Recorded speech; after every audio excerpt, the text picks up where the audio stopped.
Hi everybody, this is a video on how to make a terrarium. A terrarium is a self-contained ecosystem that contains biotic and abiotic factors. This is a project or experiment that you can do at home using very simple materials. And I'll show you how to make this, and you're supposed to observe this experiment for about a total of 2 weeks. To start with, you'll need the materials on the screen. I'm going to go through each one. You're going to need a 2-liter soda bottle, and these are pretty easy to come by. So instead of throwing away the bottle, you can just reuse it for this project. You're also going to need a bag of potting soil or potting mix. I got this bag at Home Depot. You can also use garden soil in your yard or planters around your home. Both should work, although I think potting soil should work better because it has more nutrients and fertilizer in it. So it'll probably help the plants that you put in the terrarium to grow better. You're going to need gravel or rocks, small rocks, and I got this at Home Depot, and it's in this little Ziploc bag.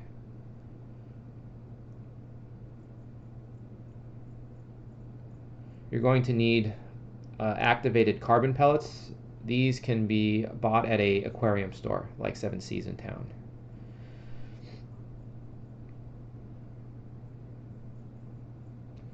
You're also going to need some saran wrap or plastic wrap, like I have here. And you're going to need a spray bottle that looks something like this.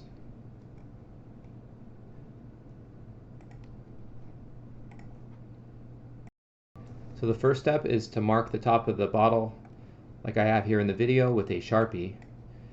And then you're going to take a pair of scissors and cut off the top of the bottle along this line. And I draw a line so that way I can cut it very cleanly and straight. And this is what it should look like after you're done cutting the top off.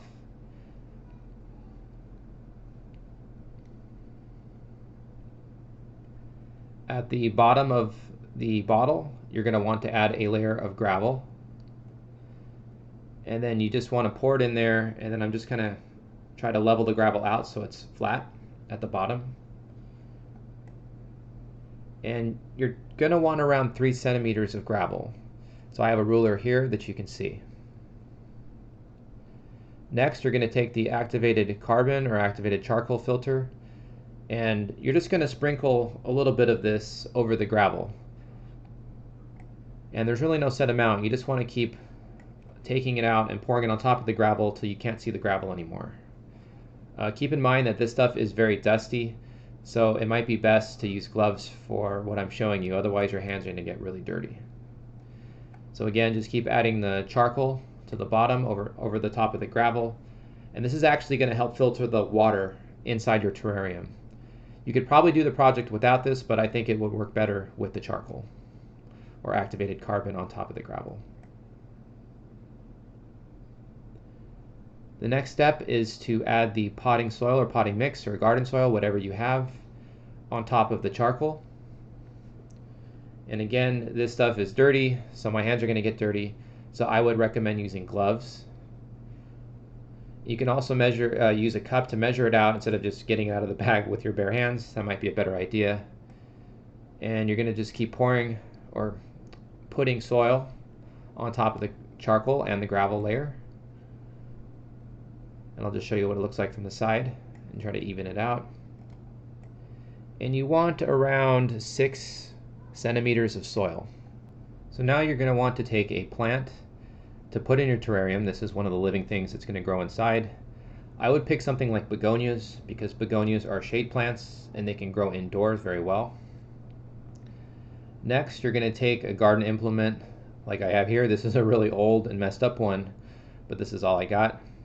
And you're going to use this to try to separate out or remove the plant, or in my case the begonia, and place it in your terrarium in the bottom of it.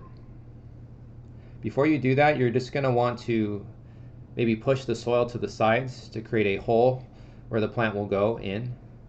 And you can also use a spray bottle to add a little bit of water to make it easier to push the soil out of the way to form sort of a hole at the bottom in the soil layer. And I'm just going to do this with my hands. Again, gardening gloves might be best. So I'll use this garden implement to remove one of the begonia plants. Even though this looks like one plant, it's actually a couple that are growing in this pot. And I got this begonia at Home Depot. And again, here's another view of me using the spade actually to separate out the plants. When you take the plant out, you'll see the root ball, and it'll have a lot of soil. You're going to want to remove some of that soil because otherwise it will not fit inside this small terrarium, inside this small space. And then afterwards, you're going to want to place the plant down in the kind of dirt or dirt hole that you made inside, and then just push it down, and then put the soil back and push it firmly around the edges of the plant and on top of the root ball. Afterwards, you're going to want to use the mist bottle to spray a lot of water inside of the terrarium. And there's really no set amount. You just want to keep spraying the water in.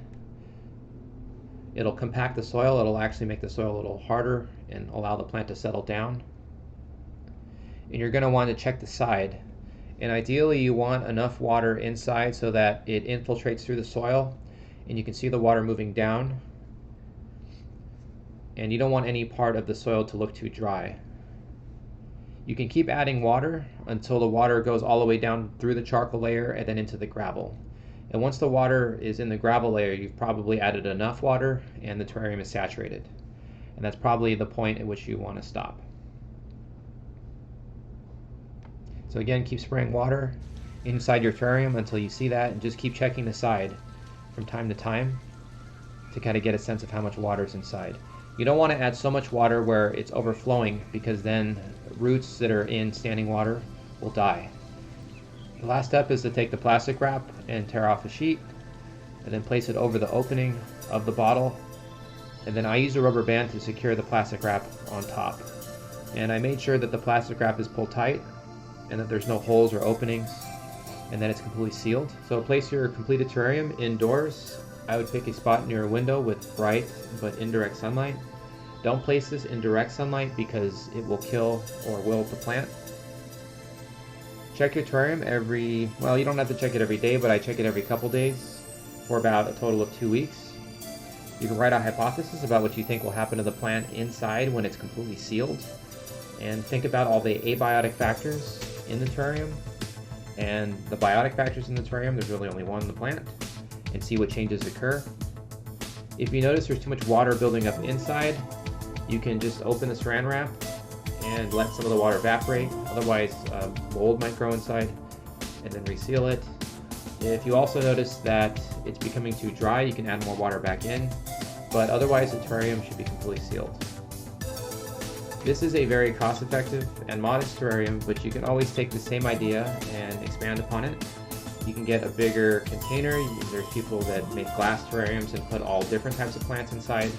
So that's certainly a viable idea, and I definitely advise you to check it out. And just let this experiment run for 2 weeks and just let me know how it goes. Thanks for watching.